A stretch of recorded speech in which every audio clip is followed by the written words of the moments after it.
Ինչ հատկություններ ունի սոդան։ Ինչպես կարելի է օգտագործել սոդան ոտքերի համար։ Որ դեպքերում չի կարելի օգտագործել սոդայի ոտնային լոգանքներ։ Դիտեք տեսանյութը մինչև վերջ և իմացեք սոդայի հրաշալի հատկությունների մասին։ Յուրաքանչյուր խոհանոցում կա սոդայի փաթեթ։ Այս սպիտակ հոտ չունեցող փոշին օգնում է պատրաստել սնունդ, մաքրել ցանկացած մակերես և լվանալ հագուստ։ Իսկ սոդան նաև հրաշալի ազդեցություն ունի մաշկի վրա։ Այն հատկապես օգտակար է ստորին վերջույթների մաշկային վնասվածքների դեպքում։ Ինչ հատկություններ ունի սոդան։ Սոդան քիմիական կառուցվածքով ալկալի է, ուստի օգտագործման ժամանակ ստեղծում է բաղականին ագրեսիվ միջավայր, որն ունի հետևյալ հատկությունները։ Բակտերիասպան, կանխում է բազմաթիվ բակտերիաների բազմացումը, որոնք հատկապես սիրում են ոտքերի մատների միջև եղած տարածքները։ Սնկասպան, պայքարում է բնական ծալքերում և եղունգներում առաջացող սնկերի դեմ, խոչընդոտելով դրանց աճն ու զարգացումը։ Ախտահանող, կանխարգելիչ ազդեցություն է ունենում մաշկի վրա։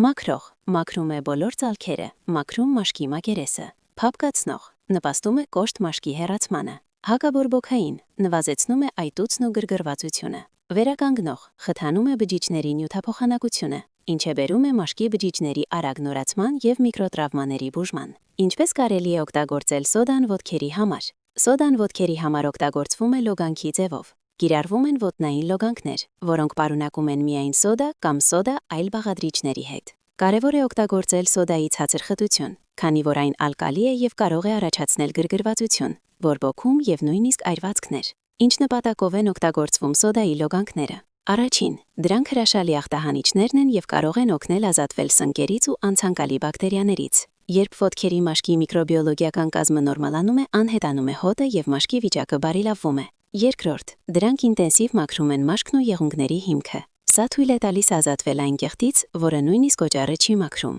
Երրորդ, փափկեցնում են կոշտ մաշկը և թույլ են տալիս ցավազուր կերպով ազատվել կուտակված մեռած էպիդերմիսից։ Չորրորդ, թեթևացնում են հոգնածության զգացումը, օգնում են վերականգնել արյան հոսքը և նվազեցնել այտուցը, որը առաջանում է սեղմ կոշիկ կրելիս։ Ինչ տեսակի լոգանքներ կարելի է անել։ Առաջինը դասական ոտնային լոգանք, որը կօգնի ոտքերին վերականգնվել ծանր աշխատանքային օրվա կամ ինտենսիվ քայլելուց հետո։ 1 լիտր տաք ջրի մեջ 2 ճաշի գդալ սոդա։ Պետք է անմիջապես նշել, որ սոդայի լոգանքը չի կարելի անել ավելի 20 րոպե, որպեսզի չառաջանա մաշկի գրգռվածություն։ Երկրորդ, ծովի աղը կուժեղացնի սոդայի ազդեցությունը։ Այս լոգանքը չի կարելի անել ավելի քան 8 րոպե։ Պատրաստվում է 2 ճաշի գդալ սոդան և ծովի աղը խառնելով 2 լիտր տաք ջրի մեջ։ Երրորդ, կաթով սոդայի լոգանքը արագ կկարգավորի ոտքերի մաշկը։ Պետք է տաքացնել 1 լիտր կաթ և ավելացնել 1 թեյի գդալ սոդա։ Գործընթացից հետո դուք չեք ճանաչի ձեր ոտքերը։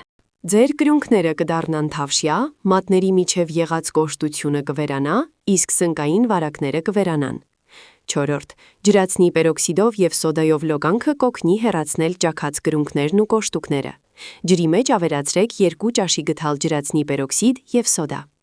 Հինգերորդ, սոդայով և յոդով լոգանքը հրաշալի միջոց է, որը օգնում է կանխել կոշտուկների վարակումը և արագ վերացնել քերծվածքները։ Պատրաստեք 2 ճաշի գդալ սոդան և յոդը ավելացնելով 2 լիտր ջրի մեջ։ Սոդայի ոտնային լոգանքները պետք է լինեն կանոնավոր, գործընթացները պետք է իրականացվեն առնվազն յուրաքանչյուր երկրորդ օրը։ Որ դեպքերում չի կարելի օգտագործել սոդայի լոգանքներ։ Մենք արդեն նշել ենք սոդայի ալկալային ռեակցիան մաշկի վրա, ուստի չի կարելի սոդայի լոգանքներ անել մեծ էրոզիվ մակերեսների կամ խորը վերքերի դեպքում։ Անպայման հետևեք օգտագործվող լուծույթի խտությանը և ընթացակարգի տևողությանը։ Խնամեք ինքներդ ձեզ, և ձեր ոտքերը կուրախացնեն ձեզ ոչ միայն իրենց գեղեցիկ տեսքով, այլև զարմանալի թարմությամբ։